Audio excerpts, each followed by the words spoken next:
esse é o problema hidrodinâmico. O problema térmico é exatamente a mesma coisa, né? Eu tenho aqui minha equação de energia, né? Eu já coloquei o ρCp aqui, né? Que ficava multiplicando esses termos do lado esquerdo, já passou dividindo do lado de cá. Então o alfa é K sobre ρCp, né? Difusividade térmica. Então o V é igual a zero, então esse termo cai fora. O dt dx é igual a zero, né? Pelo fato também da placa ser infinita na direção x, então a temperatura é a mesma na direção x ao longo da placa, não tem por que a temperatura variar ao longo de x, então esse cara vai cortar. E aqui a derivada segunda de t com relação a x que corta também pelos mesmos motivos apresentados acima. Então a equação acaba ficando essa daqui, ó.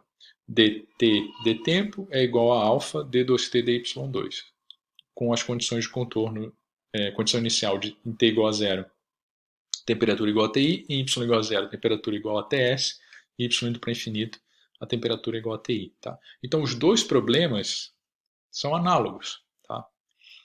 Eles são gêmeos. Eu só troquei o U pelo T e o Ni pelo alfa. Mas Ni e alfa, o problema é tão análogo que eles têm as mesmas unidades. Né? Ni e alfa tem unidade de metro quadrado por segundo, certo? Que é a unidade de difusividade. Né? Tá? A solução para esse problema, matematicamente falando aqui, né, para esse sistema, essa equação diferencial parcial, ela foi obtida lá no curso de Transcal 1, né, na condução de calor no meio semi-infinito. Para quem se recorda desse problema, dessa solução, né, ela está lá na seção 5.7 do Encropeira, condução em meio semi-infinito com temperatura prescrita.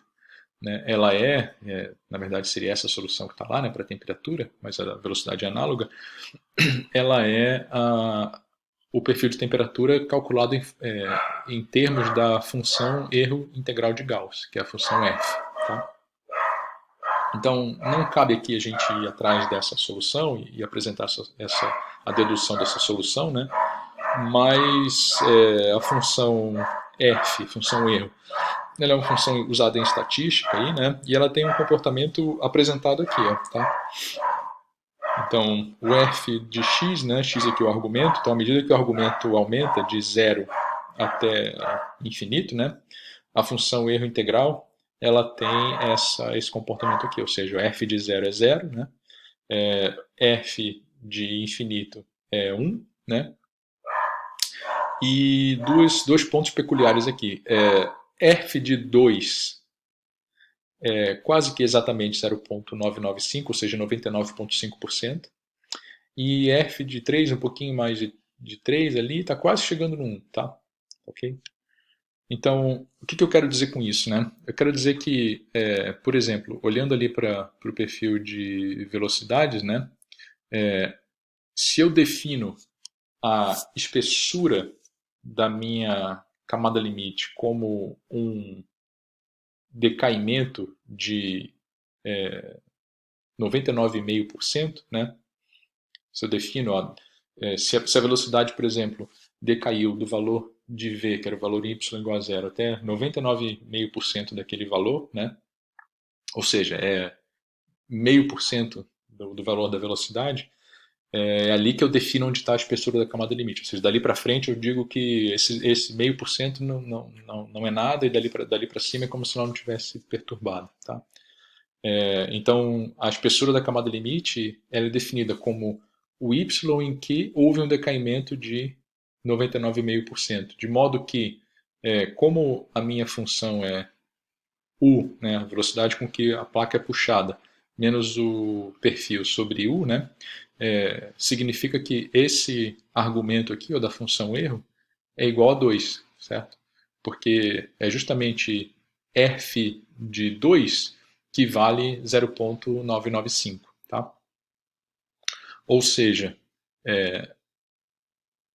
o delta de t, né, é igual a 2 vezes 2 vezes raiz de nt. Essa é a espessura da frente de avanço hidrodinâmico, ou da camada limite hidrodinâmica, nesse caso, né, para esse problema, é igual a 4 vezes raiz de Nt. Tá? Ok? E para temperatura, a mesma coisa. Né? Se eu digo que a frente de penetração térmica é definida como um decaimento de 99,5%, né, da diferença de temperatura que eu tinha, ou seja, Ts menos Ti. O argumento da função erro, portanto, é 2, então eu vou ter a espessura da camada limite térmica como sendo isso aqui, ó, 4 raiz de αt. Então, a camada limite de velocidade e a camada limite térmica, elas crescem proporcionalmente aos valores de Ni e de alfa, certo? Então, se eu tenho um alto Ni para aquele fluido, né, e um baixo alfa, a camada limite de velocidade vai crescer bem mais rápido que a camada limite de temperatura. Se eu tenho, ao contrário, um alto alfa e um baixo Ni, é a de temperatura que vai crescer muito mais rápido que a de velocidade. E se as duas, né, se a relação entre Ni e alfa for igual a 1, elas vão crescer na mesma taxa, tá? Iguais, certo? Então, essa relação entre Ni e alfa, ela então, aqui é mostrado, né? O delta sobre delta t, se eu dividir uma pela outra, né? Dos resultados aqui, eu vou ter raiz de Ni sobre alfa. Né? Tá? Então, como eu disse, né? Elas crescem proporcionalmente aos valores de Ni e de alfa. E essa relação entre Ni e alfa, que são propriedades físicas do fluido, né? Do meio, a gente dá o nome de número de Prandtl. Tá? É o número adimensional que eu tinha dito que a gente ia chegar no final dessa análise, certo? Então, o número de Prandtl é uma propriedade da substância, né, que dita a rapidez, digamos assim, com que a camada limite de velocidade e a camada limite de temperatura crescem num problema de convecção. Tá?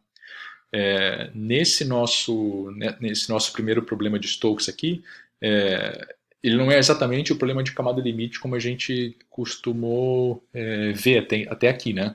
Na camada limite é um problema primeiro em regime permanente, a gente tem uma placa e sobre essa placa incide um escoamento, né? Tá? E aqui a gente tem uma placa sendo puxada, né? Então o problema é que ele é transiente. Porém, a ideia é absolutamente análoga, certo? A taxa com que a camada limite vai crescer, de velocidade com relação à de temperatura, ela vai ser proporcional a esse no grupo adimensional que apareceu aqui, tá? Que vai ser bastante importante e que a gente vai ver mais um pouquinho sobre ele nos próximos slides, tá bom?